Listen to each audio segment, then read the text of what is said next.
Martin Luther King once said, "Do not judge a man by the color of his skin, but the content of his character." And we've heard this many times, most of us. And I believe most people do have an understanding of what that is. But let's just define the word character, right? What is character, right? It's the mental and the moral qualities distinctive to a specific individual, right? That's what character is. So it's basically your moral compass, um, your beliefs, and how you treat others, right? That's basically what it is. And sometimes, and this is something I've said for many years, all the ability in the world, all the talent, ability, intelligence, strength, athletic ability, whatever the case may be, no matter how gifted a person is, all that can be undermined by a poor, bad, or weak character, questionable character, right? How many times do we say, well, this guy had it all the ability in the world. This guy was smart. This guy could have done anything he wanted to do, but he threw it all the way because of this or because of that, right? Without question, Deontay Wilder exhibited some of the greatest courage, determination, and heart that I've ever seen from an individual. Going into that fight before the bell even rang, right? Before they even started exchanging punches, I did a live cast and I said to myself, Deontay Wilder doesn't look right again. He looks troubled. He looks spacey again. He looks like something is wrong again, right? Now, there's many things you can attribute that to. I do think, and other people have said this, that because of all the excuses he made, he put so much pressure on himself that he has to perform that much better because this fight was supposed to be on the up and up. So, can he beat Tyson Fury, believing that all those excuses that were in the second fight are not present in this fight, right? They both used the same gloves, which I said was a bad idea. I don't think Deontay Wilder should have used those MX horsehair gloves because the last time he used them back in 2016, what happened? He broke his hand. And what happened in this fight? Broke his hand, which I predicted could be a strong possibility, right? So, regardless of that, he had all that pressure on him, and I just think that Tyson Fury has a way of really getting in people's heads. You could see it in a lot of his opponents. Klitschko was really hesitant in their fight. He had that same demeanor to some degree that Wilder had, right? But the difference between Klitschko and some of the other fighters that Fury has fought is Wilder does have a warrior's instincts, right? We all have that, get those adrenaline rushes, and it's been talked about many times, the fight or flight, right? Well, Deontay Wilder, it's pretty clear and evident that when that hormone kicks in, his instinct is to fight and not run away. That was clearly exhibited on Saturday night. But all of that energy with Wilder, all that adrenaline, I think he still does not have the ability to control that.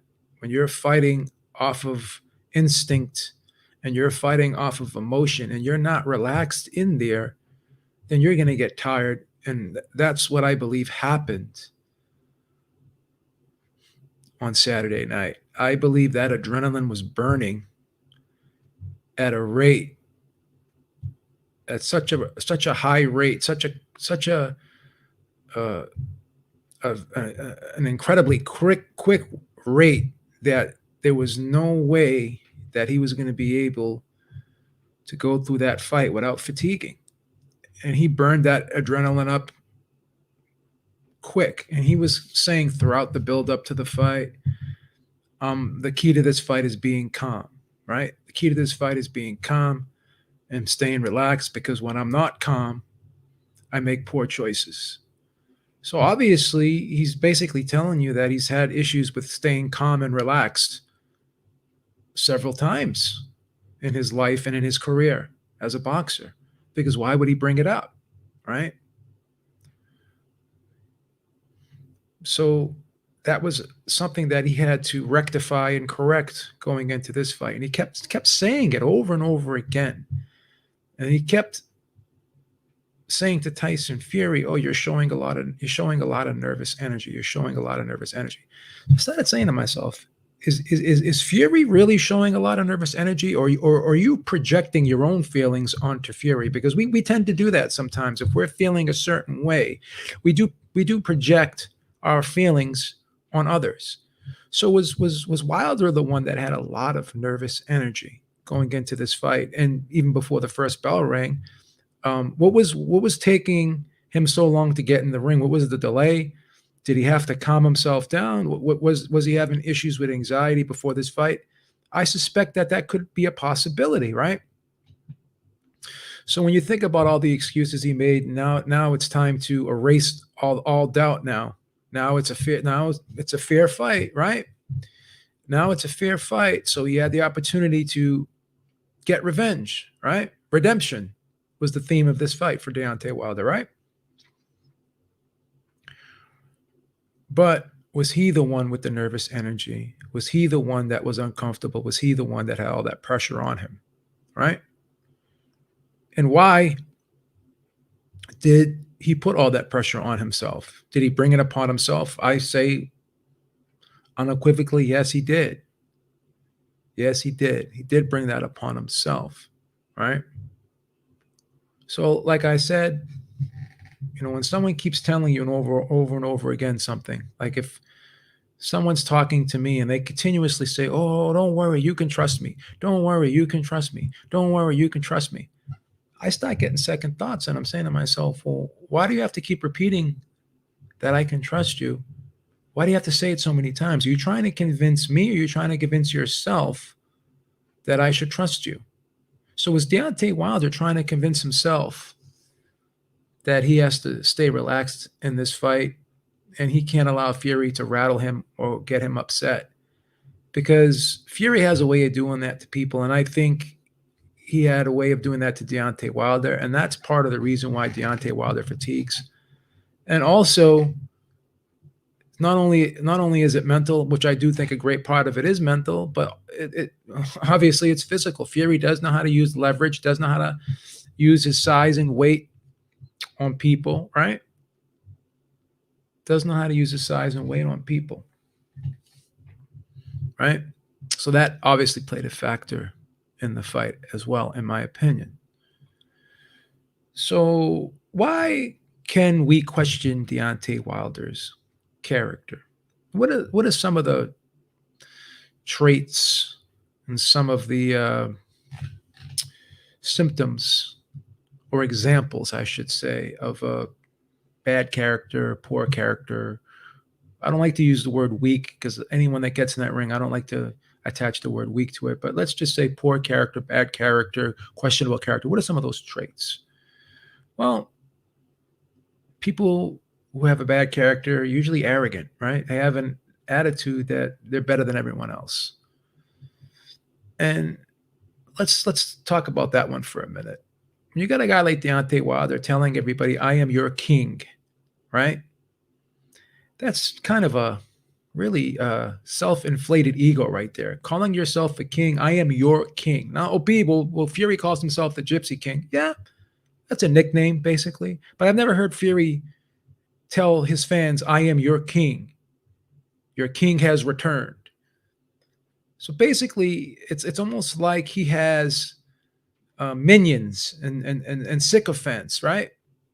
He's got that cult like following, and we've seen that, and these fans, these fanatics, as I like to call them, the cult members, they call him king. He's their leader, right? So you have to have an attitude that you're better than everyone else, and in order to be like say, I am your king. Your king has returned. Like I'm your ruler, basically. Because what is a king? A king is a ruler. Then that's kind of a sense of arrogance, right? Oh, I only have to be right one time. Everybody else has to be right for the whole 12, right? Everyone says skills wins fights, but I don't have to have skills to win fights because I have that one hitter quitter. I have the eraser, right? Little bit of arrogance there, right? A little bit of arrogance. Another character is you're awkward, clumsy, not graceful, and you get embarrassed a lot. And Deontay Wilder is a little clumsy with his footwork, whatever. You could see that, right? Another quality is, you're bad tempered. You're often in a bad mood, right? And Wilder's showing a lot of that when you don't ask him the right questions. He's showing a lot of that. And if you don't tell him what he wants to hear, he kind of snaps at you, right?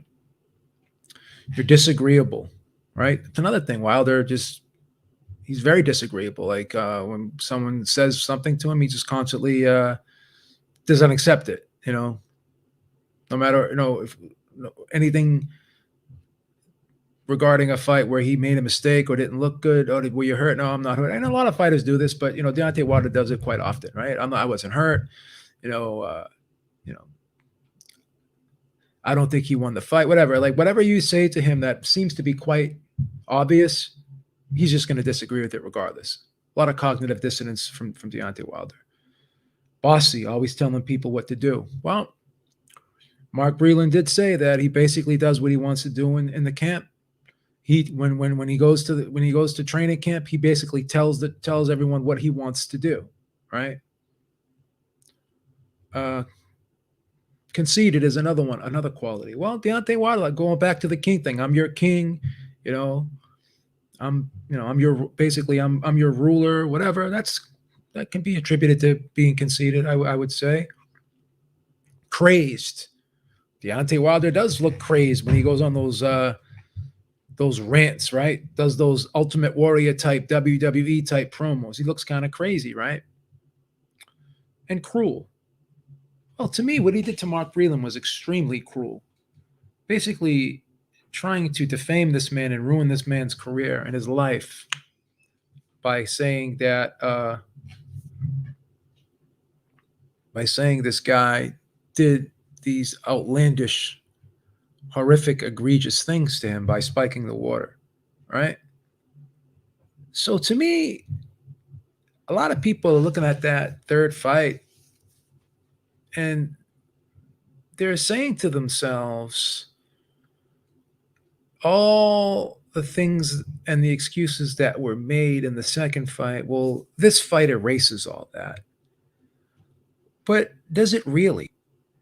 Does it really? Because he took more punishment in this fight than he took in the second fight. And yeah, it was, I would say it was the best heavyweight fight that I've ever seen in the last 10 years, right? And I could argue that it was maybe the best heavyweight fight that I've seen all time, right? But I did not see that different of a Deontay Wilder. I saw him revert back to the old Deontay Wilder. I seen him jab to the body before, like he did in the first round. Seen him throw right hands to the body before. He won the first round on my card. He won the fourth round, obviously, on my card because of the knockdown. So he won 2 of the 11 rounds on my card. Most people's cards, he won 2 of the rounds. So it was another one-sided fight, in my opinion, and that's just my opinion. And could the fight have been stopped maybe in the ninth round? Yeah. I mean, did it go on a little longer than it should have, in my opinion? Yeah. Did the corner do him any justice or did do him any good service by letting that fight go on to the 11th round just so he can go out on his shield? So basically, he has that moral victory of saying, I went out on my shield. But ultimately, the ending was what the ending was going to be. Same thing in the first fight. He may have made it out of that seventh round, right? But ultimately, the end was near it when it was going to happen. It was inevitable. So what did he really accomplish by going the 11th round? Yeah, that was the fight of the year. People are going to want to see him again. But how much of yourself did you leave in the ring in that third fight, right? Teddy Atlas made a statement, right? He made a statement that Deontay's greatest strength is his greatest weakness. And he said that his greatest strength is his greatest weakness. And when he meant by that was he was describing Deontay Wilder's power, right? Deontay Wilder has great power. And to deliver that great power, he has to be very aggressive. And when he does deliver that power, he leaves himself open, right? He's very easy to counter and he's out of position and off balance. So he has great power, but he doesn't have a great delivery system, in other words. So his greatest strength is his power, which can end a fight very easily, right? But also it leaves himself wide open to counters and he can get hurt. And, he can get knocked out himself, right? So his greatest strength is his greatest weakness. My opinion is this. Yeah, his greatest strength is his greatest weakness, right? But I don't think it's his power. I'm going to say it's his greatest strength is his ego and his stubbornness. And I guess you can tie that all in together, right? Ego being, having a big ego and being stubborn. They can be pretty much the same thing, I would think, right? So what does that mean, Beeb? So his ego and his stubbornness are his two greatest strengths and his two greatest weaknesses. Well, because his ego is so fragile, right? In my opinion, I think he has a very fragile ego. Because you could be strong in so many areas, but weak in one. And that one area where you're weak in, it can undermine your strengths, like I said earlier, right? He's got such a big ego that it makes him refuse to give up. He's so proud. He has such pride that he doesn't want to give up. And because he doesn't give up, he does always have that chance to land that power punch, right? Because he has resilience and he has resolve, right? But the flip side to that is, well, because his ego is so fragile, right? He can't accept constructive criticism. He looks at that as people hating on him, right? Or not respecting him. Or, he looks at that as a derogatory gesture towards him, right? Because his ego will not allow him to change or accept any information that is critical of himself, right? So when people criticize him, even if it's like in a constructive way, his ego is so fragile that he looks at them as insulting him. Or they're hating on me. They're not trying to help me. They're just trying to bring me down, make me look bad, right? Another thing too is that ego will not allow him to have self-awareness. So when he does something wrong, he's always going to say, it's not my fault. It's someone else's fault, right? So because that ego is so fragile, any information that is given to him that he deems overly critical or hating, so to speak, even if this information can help him, he's not going to utilize it, right? But like I said, the ego, having that ego, it can be a blessing and a curse. Because he has that ego, because has such pride, he refuses to give up, right? It enhances his determination.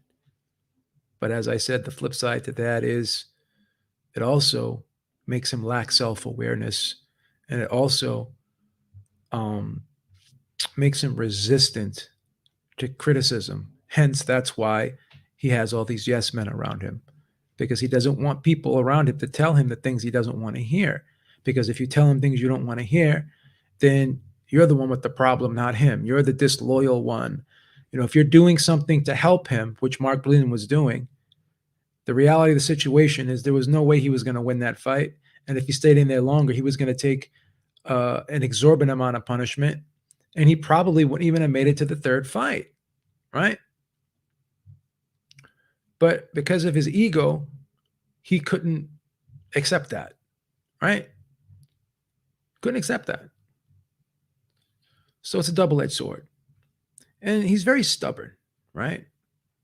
And that stubbornness is another trait that allows him to not give up. You're hurting me. I'm tired, but I refuse to give in. That stubbornness, that obstinance, right? And that gets tied into his ego, I would think, right? That gets tied into his ego, right? But also, when you look at those two things, they also are character flaws, right? If you have a fragile ego and you can't take constructive criticism, then you can never improve, because every time someone is telling you you're doing something wrong, you're going to take that as an insult, right? You're going to take that as an insult.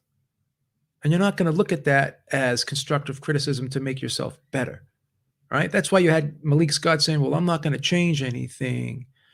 I'm going to, just make him do the things that he used to do, which is another way of saying that I'm a yes man. I'm sorry. Did Malik Scott do a bad job? No, but did he do a great job? Did a great job motivating. He did a great job helping Wilder get in condition.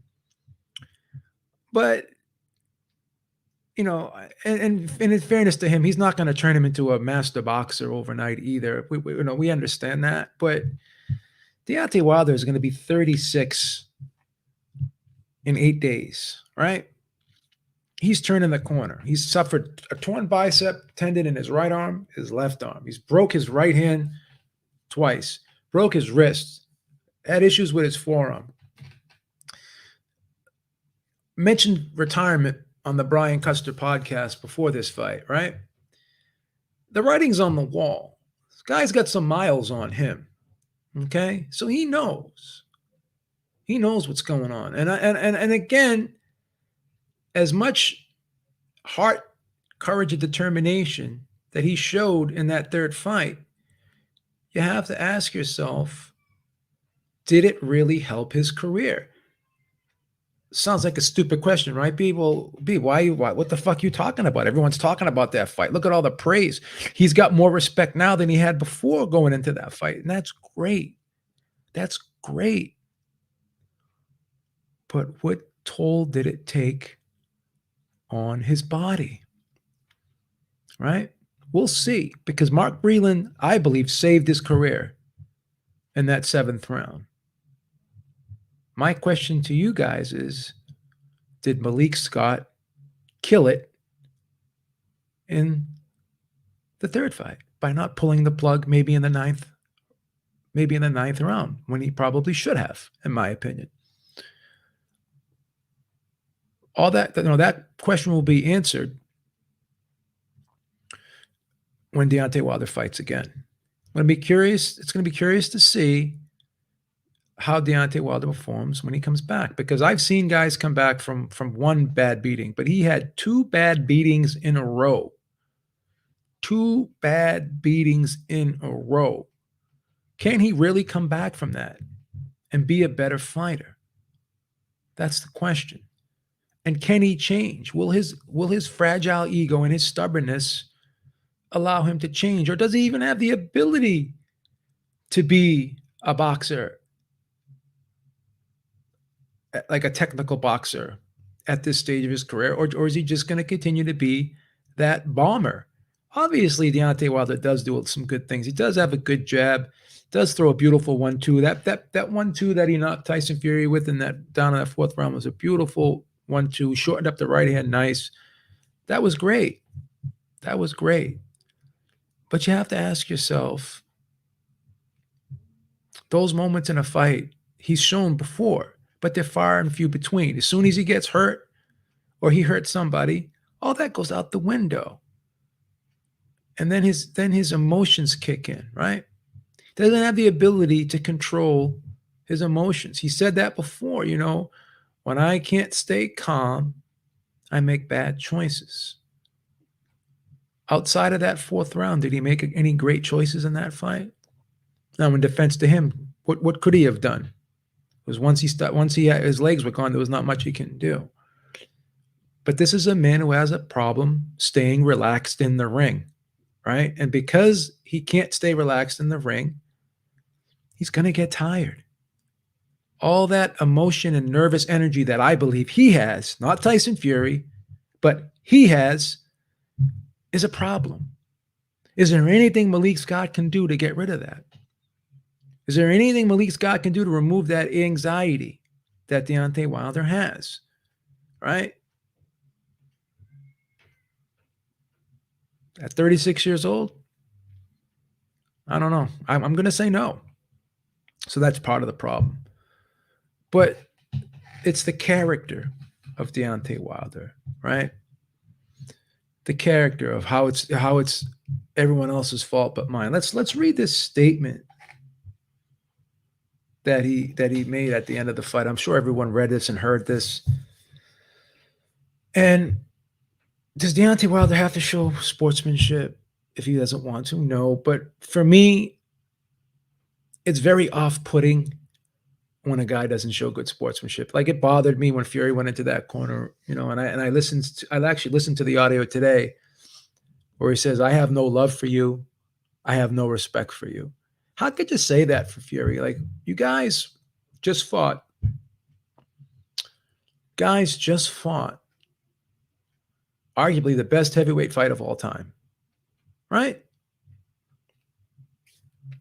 And the beautiful thing about this trilogy is these guys fought back to back to back, right?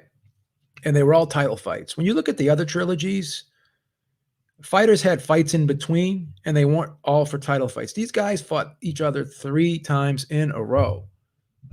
None of the other trilogies were like that. No one ever fought 3 times straight in a row. There was always a fight in between, and they weren't always for title fights, right? And generally, when you looked at a trilogy, the second 2 were never as good as the first. This was the best fight out of all 3 of them. So this trilogy stands out for those reasons, in my opinion, right? But let's look what he said. I did my best, but it wasn't good enough. I'm not sure what happened. What do you mean you're not sure what happened? You lost to the better man. I know in training he did certain things. What are those certain things, Deontay Wilder? What did he do? Why can't you just say he prepared himself well? Why can't, instead of saying I'm not sure what happened, why can't you just say I lost to the better man on the night, like your trainer Malik Scott did? Malik Scott said you were great, but Tyson Fury was greater. Why couldn't you echo your trainer's sentiments? But again, you say what you want to say. You can be who you want to be, but I can criticize that as well if I want to. So I have the ability to say what I want to say, just like you have the ability to say what you want to say. And you could say, well, I'm not in there taking the punches again. But again, this is more than just being a boxer, because you have a life to live. And if you continue to hold all this hate inside you, all this anxiety inside you, it's not going to help you. It's going to ultimately hurt you. And I don't care how much money you have at the end of the day. Michael Jackson had multi millions of dollars, but look what happened to him. He wasn't, like, people can have money and still not be happy. Money does not buy happiness if you don't have peace of mind within yourself. And to me, this looks like a person that does not have peace with it. He's not at peace with himself.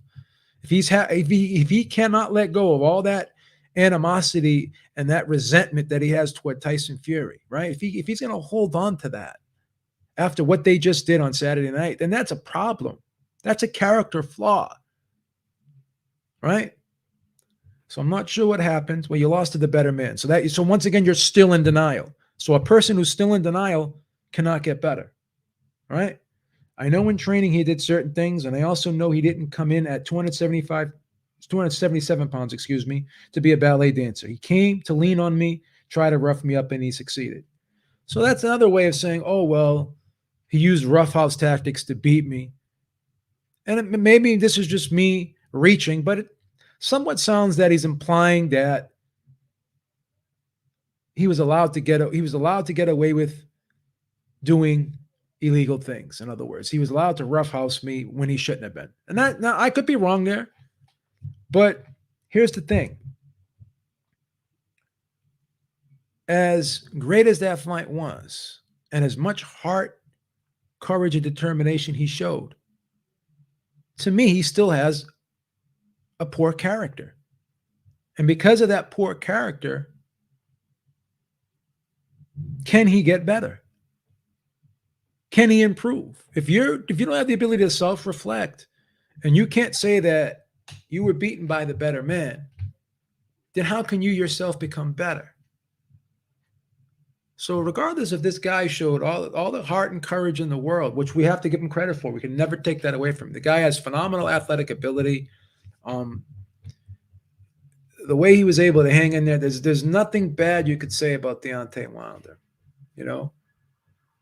And I told you I've loved Deontay Wilder's story. 19 years old, you know, had his daughter, didn't have a lot of money, went out and got 3 jobs just to make sure his daughter and his family were taken care of. A lot of guys at that age, they panic and they end up running out, and that's why we have a lot of single mothers in today's society, right? Because young kids have kids too young, and they're not able to take care of the child. They're not mature enough to take care of the children. But Deontay Wilder showed a lot of character in that situation, right? Because the ego, him being proud, him being stubborn, I'm not going to give up.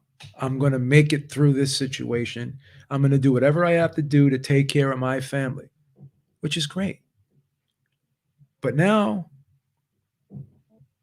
he's faced with another adversity. And this is within himself, right? You won the battle of perseverance and showed great strength and courage in that fight. And when you were 19 years old, saying that, no, I'm gonna take care of my family no matter what. So you have to admire that greatly. But the one thing I can't get past is, once again, you were faced with adversity, but you did the exact opposite of what you did back when you were 19, 20 years old. And I'm saying to myself, and I'm hoping that that person is still there. But, you know, now you have fame, right? Started making money. Did you start becoming complacent? Did you start saying to yourself, well, I'm the heavyweight champion in the world now. Now I'm the king. I am your king. Did you become intoxicated with power, right? Did your status, you know, inflate your ego to such great lengths that Deontay Wilder that started out 19, 20 years old, is that buried so deep down inside you because of all of this ego-driven energy that you have now? Is that on top of all that and burying it deep down back in your soul? Is that what happened? Now, I'm not trying to sound melodramatic here or over philosophical here, but again, you know, people fell in love with Deontay Wilder because of his story, right? But is that Deontay Wilder still there deep down inside, buried underneath all of this maniacal, crazy, ego-driven personality that he's shown right now? Right? Look at his fans now. Look at the fan base he has now compared to the fan base he had before. Now that you could say, well, by being this character that he is now, he's gotten more attention, he's more popular, right? He's making more money. I get that. But at the end of the day, when it's all said and done and he walks away from this sport, can he walk away saying that he's at peace with himself? Did I accomplish everything I want to accomplish? And even if I didn't, do I feel satisfied that I tried my best and I achieved great things, and the things I didn't achieve that I didn't want that I couldn't achieve, at least I tried. I felt as though I gave my best effort, and the reason why they didn't happen is because I just lost to the better man. Because if he cannot get past the way he feels right now for Tyson Fury, that will eat away with him forever. Just like when Sugar Ray Leonard and Roberto Duran, right? They had their little situation where it bothered Leonard for years that Duran could just not say that, Leonard beat me because he was the better man on the night. He made up a lot of excuses, and he carried that around forever. And they did that ESPN 2020, right? Actually, I'm sorry, ESPN 3030. I always call it 2020. The ESPN 3030. And when I interviewed Ray Leonard, I talked about that.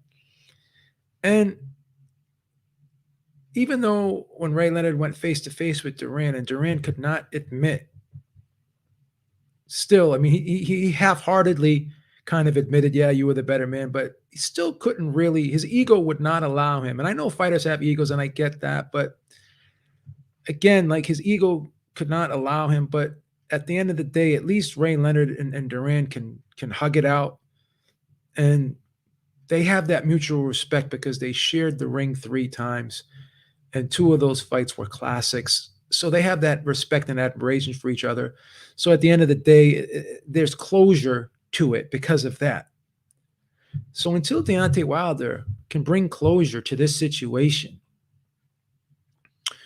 in my opinion, it's going to eat away with him. It's going to eat away at him, not only for the rest of his career, but the rest of his life. Because as I said, look how it ate away at Duran and Leonard until they were finally able to make peace with each other, right? It bothered them,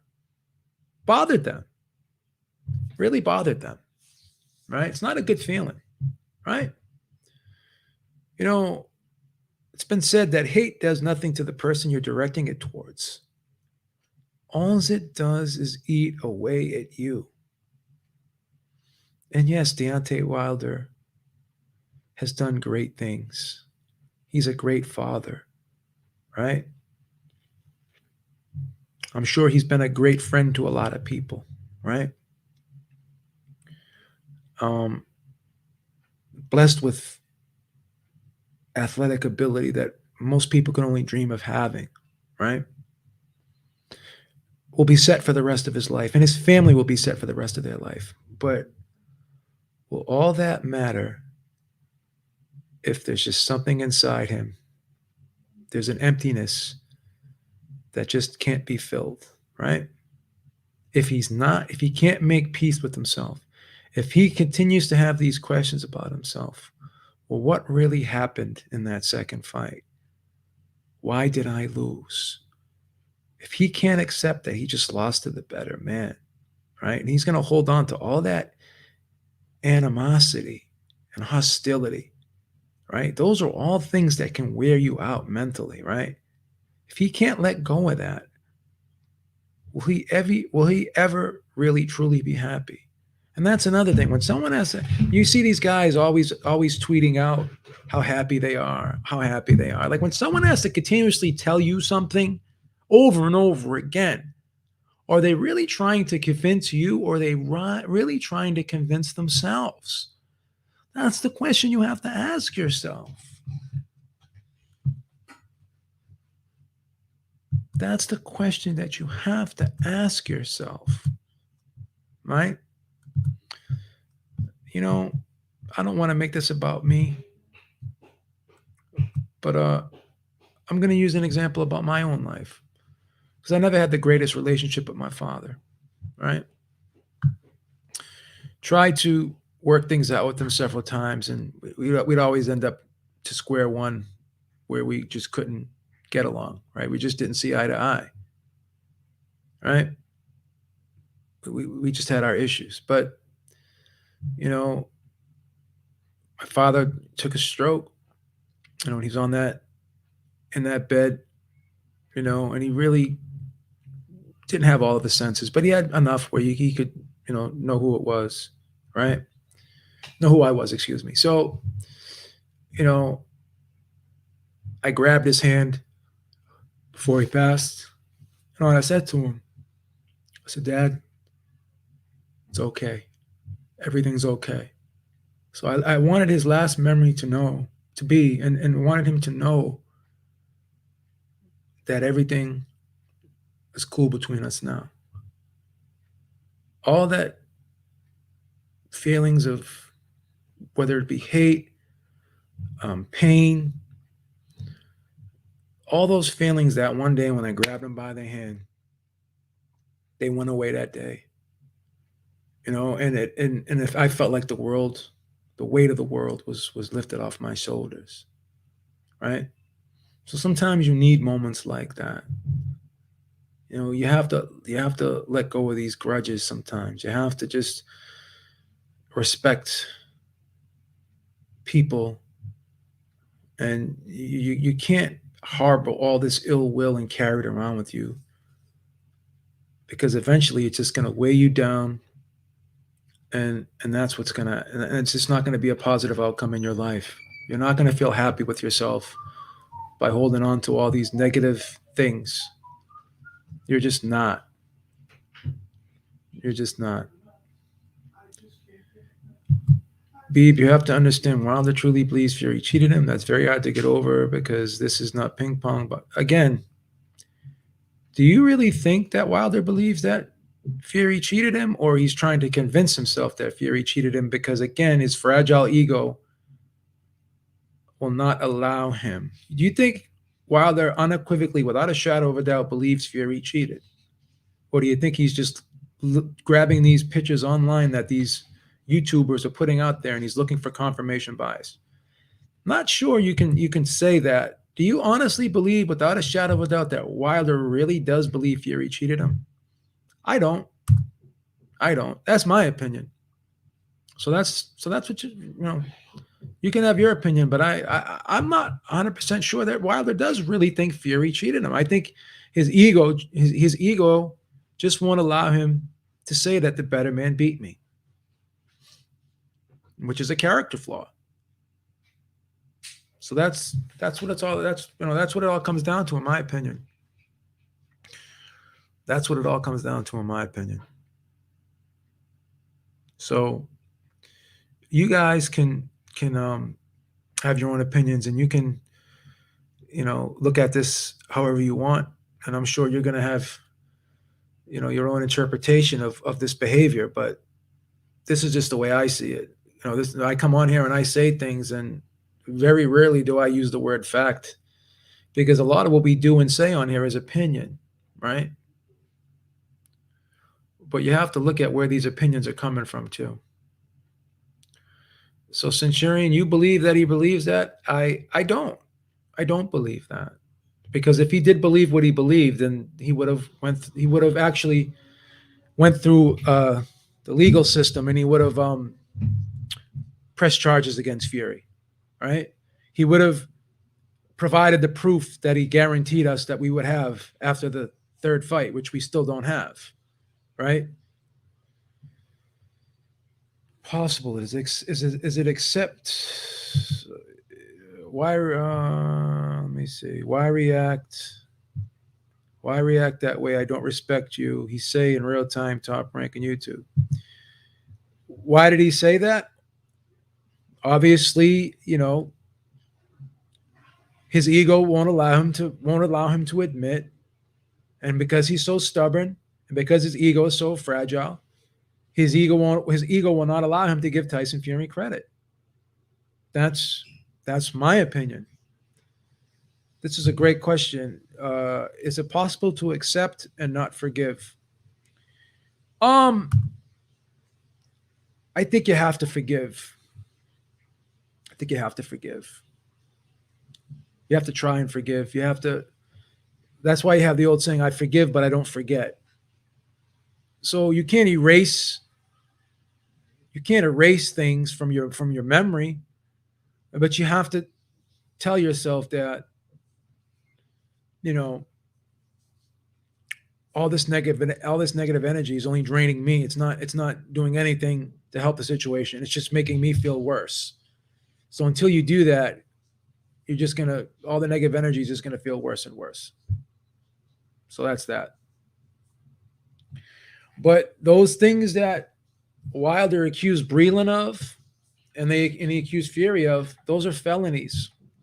And we saw what happened to Luis Resto.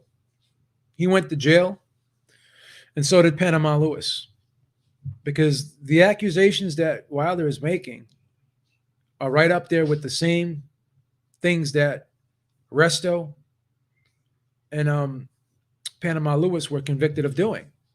And you saw what happened to those guys. And they were banned from boxing for the rest of their lives. Right? So that's the thing. That's the thing. So that's why I'm always going to question whether or not Wilder believes it, because he's not doing the things that a person would do in his situation if he really believed that the allegations were true. Manny Pacquiao filed a defamation lawsuit against Floyd Mayweather when Mayweather accused him of taking steroids. Right? Because he believed that Mayweather was defaming his character. Right? So that's the thing. If you really believe something, you're going to take legal action. Or you're going to try to take legal action.